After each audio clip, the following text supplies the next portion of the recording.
Hey, what up? It's your girl McCayla Grace here. Welcome back.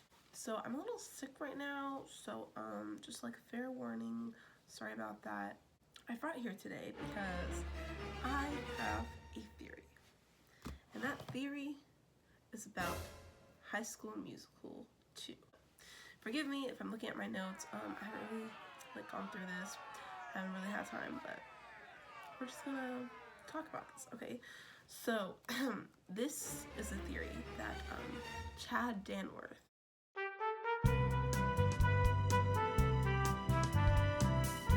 the one and only, cannot dance. Little bit of facts about Chad Danworth. He is one of two characters on the basketball team that are major side characters and are black. It's him and Zeke Baylor. Yeah, and Zeke. Zeke is baking creme brulee. Oh, what's that? Oh, it's a creamy custard-like filling with a caramelized surface. It's really satisfying. Shut up, Zeke. Two side characters, both black, and they're like major side characters, if you will, because they're not like the main characters, but they're also not like, you know. He does not reveal in the first movie a second passion of his, if you will, during the number Status Quo.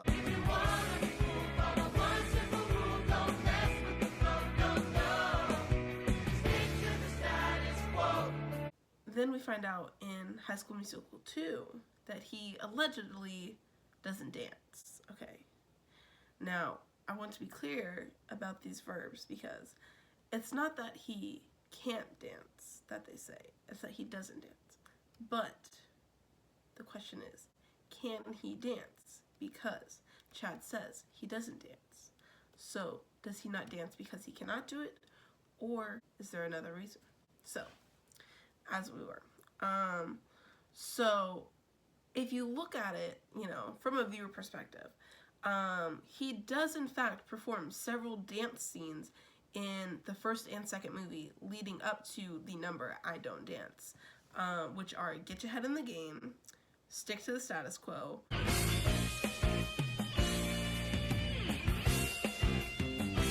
We're All in This Together, and those are all in the first one. And then in the second one, it's What Time Is It? Right now, what time is it? Summertime, it's our vacation. What time is it? Party time. That's right, say loud. What time is it? Time of our lives, anticipation. What time is it? Summertime, school's out, scream and shout. Work This Out. You gotta work this out. We'll make things right. The sun will shine. If we work, there'll be no doubt. We can still save the summer. If we work this out. Work this, gotta work this. We can work this out. And then, I Don't Dance. I say you can, I know I can't. I don't dance.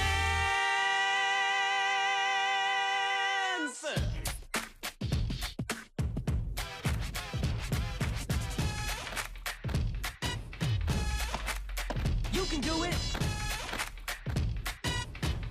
I don't dance, no. Nothing to it. Attaboy, attaboy, yeah. Hey, batter, hey, batter, what? 1, 2, 3, 4, everybody swing, come on! So, without I Don't Dance being counted, it's a total of 5 songs in, you know, the 2 movies that he is a part of for the dance number leading up to I Don't Dance. Okay, Chad. This is just, you know, a little backstory. Then we have our facts about High School Musical itself. In the first movie, okay, Troy and Gabriella's, like, double passion, if you will, throws off the whole school's status quo, you know. Troy is, like, known for being the basketball player, like, #1, you know, his dad's the coach. Gabriella, she's the new girl. She's, like, super smart. She's, like, the genius girl. She's doing the math decathlon and la-di-da. When they try out for the musical, everyone's like, that's, like, they don't know. But, like, Gabriella's like, oh, we'll just do it for fun. And Troy's like, but I don't do that, you know, kind of thing. But he does it for her because he loves her, you know. He really likes her. So then Troy's like, oh, I really want to do this, which leads to the song Get Your Head in the Game, right? So Troy wants to sing and play basketball. Gabriella wants to sing and be a genius. Time goes on, okay, the callbacks happen. The callbacks for the musical, right? They lead to the musical number in the cafeteria when Gabriella is walking in. Everybody quiet! Why is everybody staring at you? Not me. You. Because of the callbacks? I can't have people staring at me. I really can't. Stick to the stuff you know. If you wanna follow one simple rule, don't mess with the flow, no. Stick to the status quo. Stick to the stuff you know. Get mad at the heart. Things as they are, don't mess with the flow, no. Don't just stick to the status, stick to the status, stick to the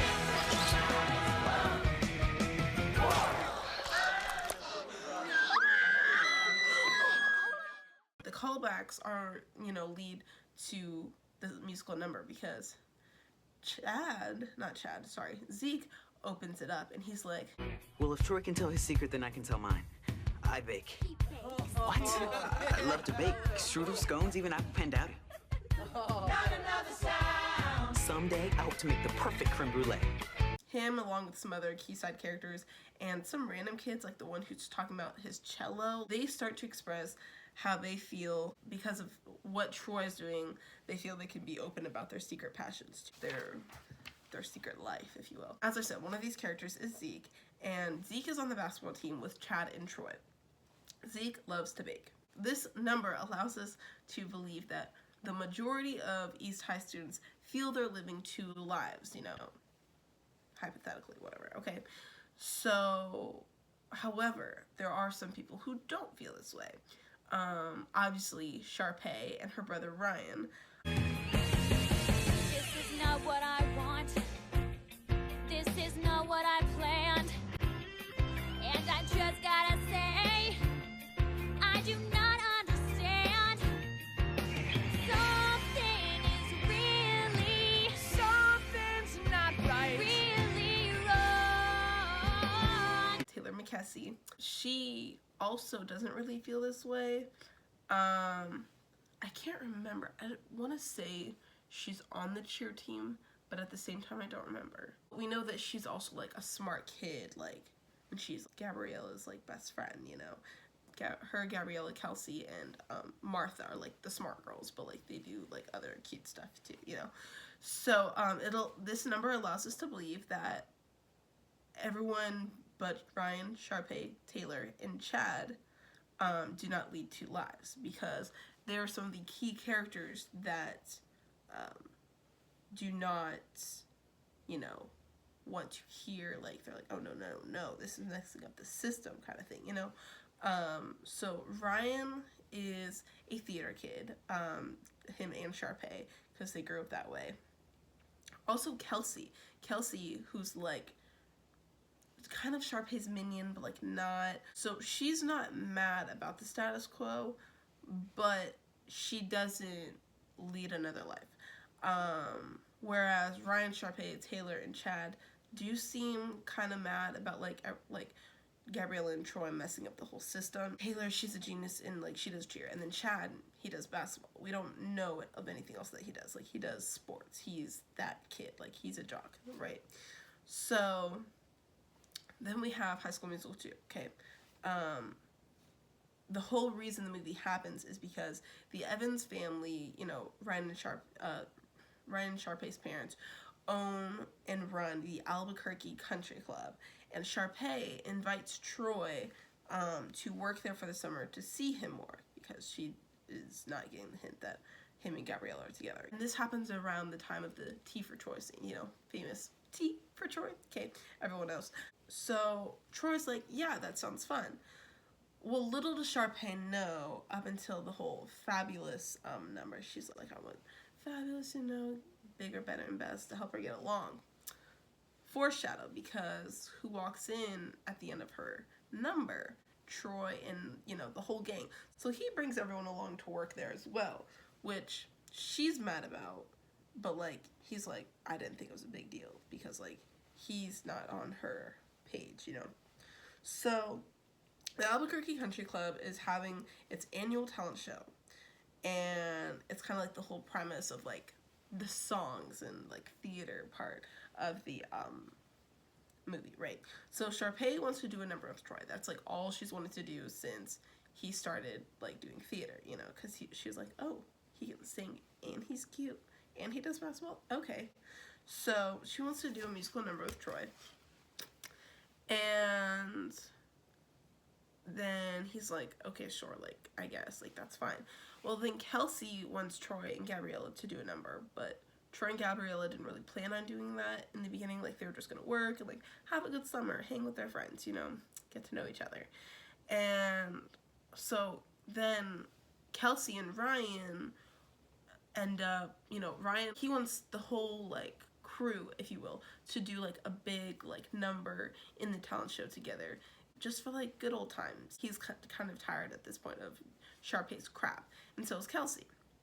So they're like, okay, we'll get everyone to do this thing, you know, and, like, it'll be part of Troy and Gabriella's thing, whatever, okay. So Ryan then has to convince Chad and the rest of the boys to do it, okay. And Chad's like, I don't dance. That's funny. Like, no thanks, you know. And Ryan's like, sure you can. Like, why can't you? Kind of thing. And Chad's just like, I don't do it. So Ryan's like, okay, well, if you do it, I'll play in your baseball game or whatever you guys are doing, you know. And Chad thinks it's funny because Ryan doesn't do sports, you know, like, he's a theater kid. So they do their little thing to see. Who will go first and whatever. And then they're playing the game while this song's going on, you know, I Don't Dance. And him and Chad are kind of opposites, so it's kind of an interesting number, because, like, the main characters aren't in it, so, like, it's just kind of an interesting thing to see. So Ryan's team ends up winning, and Chad must do the show, okay, this we know. So now comes the questions. Why does Ryan assume during this number that he doesn't even only assume, he insists several times throughout the song that Chad can dance? Why? I believe it is because Ryan believes all black kids can dance, and that the entire town of Albuquerque is oblivious to the fact that they basically dance in musical numbers in their day-to-day life autonomously. Like, they don't know that they're doing it. It's just kind of automatic for them. Like, it's part of their life. They just do it. Here's my evidence. Okay, so the evidence behind Ryan's ignorance, if you will. Okay, he is a rich, privileged white boy, you know, Exhibit A. His parents own a country club. His sister has, like, a freaking personalized car. He's at the top. Right, okay. He is the only one who insists Chad can dance. He has been in musical numbers, like we said, Chad, in the movie earlier on, and no one said anything about it.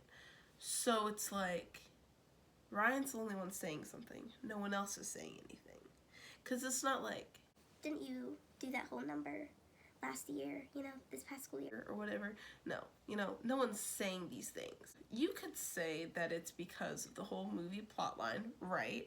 But, like, then the song I Don't Dance doesn't make sense, because, like, we saw him dance, so we know as the viewers that he does dance, because we saw him do it several times.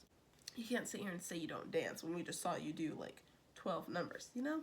It's not that Chad can dance, but that he doesn't know he can dance, because he's been doing so automatically, like, autonomously, as I said, for so long with his peers. So if everyone's dancing and no one says anything about it, you know, like, do you really know if you can dance, kind of thing, right?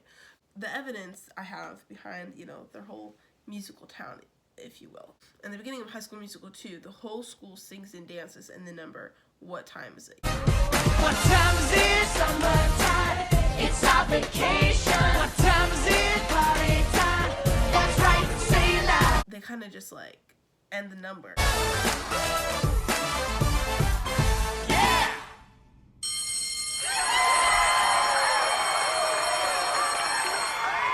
It's weird. But we don't really think anything of it as viewers because it's a musical. This kind of stuff happens in musicals, right? Then it brings us back inside when we see everyone interacting at the lockers, and that's when Sharpay offers Troy the summer job, you know.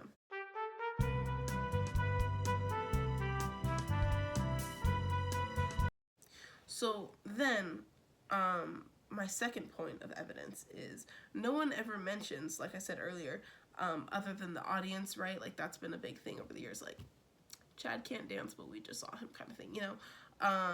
No one ever mentions how Chad claims he doesn't dance, even though he's participated in 5 musical numbers leading up to the song I Don't Dance.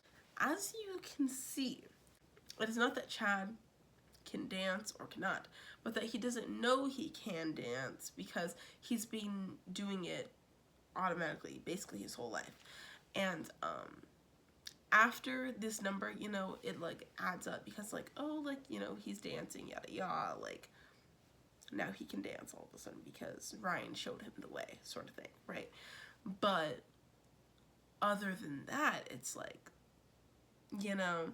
So in conclusion, Chad Danworth never really knew how to dance. That's the tea, guys. Chad didn't know that he could dance. If you guys have any questions, comments, concerns, rebuttals, anything you want to say about this, just let me know in the comments below. Hit the thumbs up, you know, if you like this video. Let me know if you guys want to see more conspiracy theories. It kind of just happens as I think about it, you know. But if there's like popular theories that you want me to speak on, like, let me know, because they are pretty fun. Like, this is fun for me. So let me know in the comments below, and make sure to subscribe, and I will see you guys next time, and I hope I made your day brighter. Bye!